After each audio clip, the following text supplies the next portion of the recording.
श्री परमहंस देवाय नमः। प्यारे गुरुमुखो जय सच्चिदानंद। एक भगत जी ने पूछा है,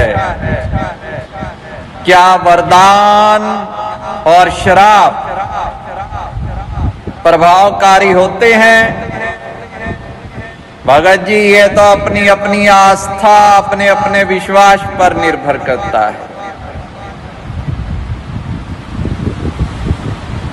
हमारे रहबर मार्गदर्शक परम पूजनीय स्वामी हर्षवर्धनानंद महाराज जी, मेरी आयु 5-6 वर्ष थी।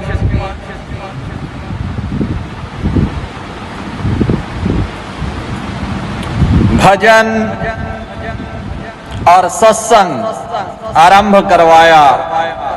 मेरी मां ने कहा कि ये तो अभी छोटा है, तो स्वामी जी फरमाया, जब हमारा बच्चू सत्संग करेगा, तुम्हारे सत्संग को किसी ने नहीं पूछना, ये निराला सत्संग करेगा। साधु बोले सहज सभाए, साध का कहा वृथा ना जाए। अब आप अपने रहबर को केवल एक गाइड, जैसे ताजमहल घूमने जाते हैं वहां एक गाइड कर लेते हैं,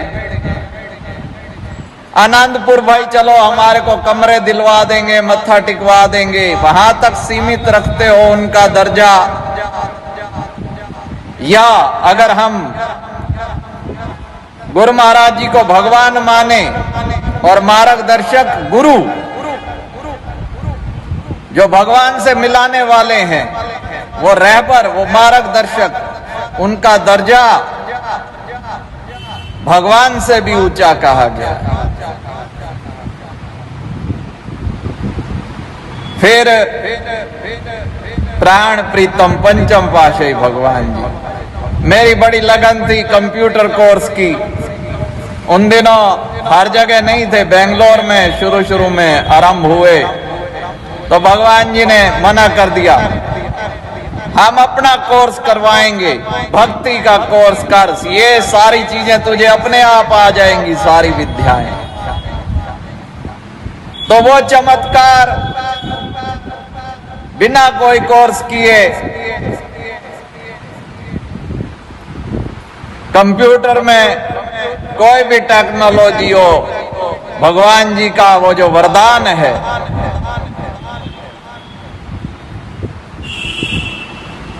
खेती वर्कशॉप सेवा थी, सुखपुर चक पर कृपा की भगवान जी। कंधा पकड़ के, हाँ भाई ट्रैक्टर चलाना आता है, खेती वर्कशॉप में लगा है। अगर स्वामी जी नहीं मत कह, तेरे को सारा कुछ आ जाएगा और बहुत जल्दी आ जाएगा। वहां व्यास भगत जी होते थे उन दिनों, वो मेरे से हारमोनियम सीखते थे। तो 1 घंटे में एक दिन रात को ट्रैक्टर लेके आए, अगर चलो शिमला पहाड़ी की तरफ, भाई आज गुरमाई फरमाया है, तो बस आज ही आओ। उन्होंने कहा ट्रैक्टर के गियर थोड़े भारी होते हैं, पर वही भगवान जी का वरदान ही समझो। 1 घंटे में, बाद में कभी नहीं ट्रेनिंग ली। फिर यहाँ आश्रम पे कार ली, वो भी ड्राइविंग अपने आप लेने गया। उन्होंने कहा जी फॉर्म भरने थे आपके, जो इनकम टैक्स वापसी, क्या भरें? हमने कहा जी हम तो कथा करते हैं। तो वहां एक भगत कोई मिल गया, उनने काम करवा दिया। वहां संस्कृत के ग्रंथ अपना पढ़ता रहता था अनंतपुर में। भगवान जी को एक भाई मैं बेनती कही कि oh my God, to you I pray, increase my knowledge day by day. कहते हैं हाँ, नॉलेज तेरे को बहुत नॉलेज मिल जाएगी, शास्त्री बन जाएगा पूरा। तो वही वचन है।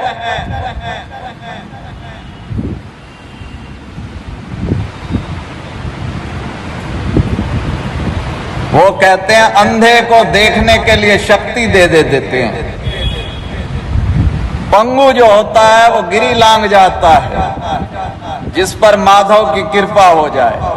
तो ये सब मेरे जैसे अनजान आदमी उसको भगवान जी के वरदान से, तो जब अनुभव में आता है आशीर्वाद, तो विश्वास और परिपक्व हो जाता है।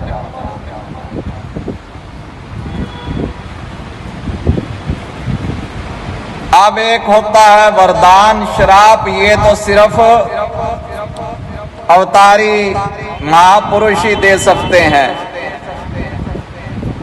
दूसरा उससे कुछ नीचे दर्जे पे होती है, वरदान और श्राप के नीचे हो गया दुआ और बद्दुआ।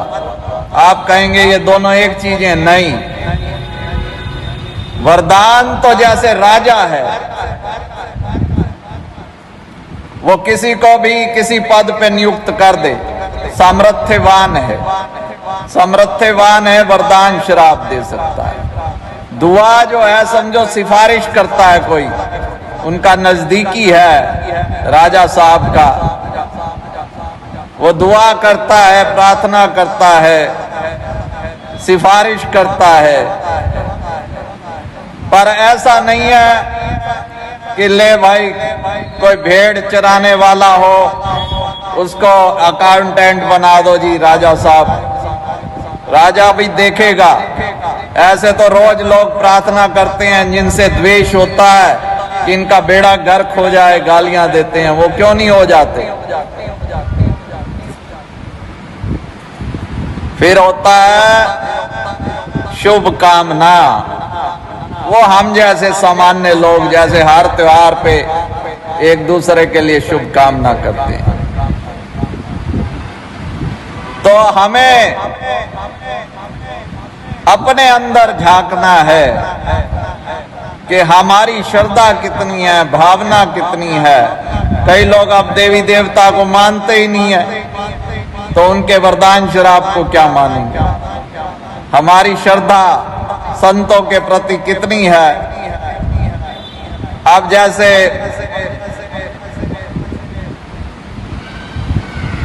मेरा स्वभाव है बड़ा पवित्रता, जो भी आए भाई चलो हाथ धो।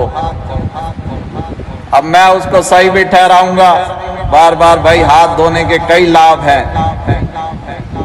केवल तन ही पवित्र नहीं होता, रोगों से भी मुक्ति है। और तन जब हम भगवान को याद करते हुए कोई मंत्र उच्चारण करते हैं, उनमें भी भगवत स्मरण ही होता है। जैसे पवित्रता का मंत्र है, ओम पवित्र पवित्रो वा सर्व अवस्थां गतपि वा यह समरेत पुंडरीकाक्षम सभारे अभ्यंतर शुचि ओम पुंडरीकाक्ष पुनातु माम। तो यहाँ पुंडरीकाक्ष भगवान का स्मरण ही तो कर रहे हैं मंत्र में। कोई भी मंत्र देख लो भगवान का नाम ही है, तो वो और भी ज्यादा मन की पवित्रता पर। इसीलिए तो तीर्थ स्थानों पे पहले स्नान फिर ध्यान।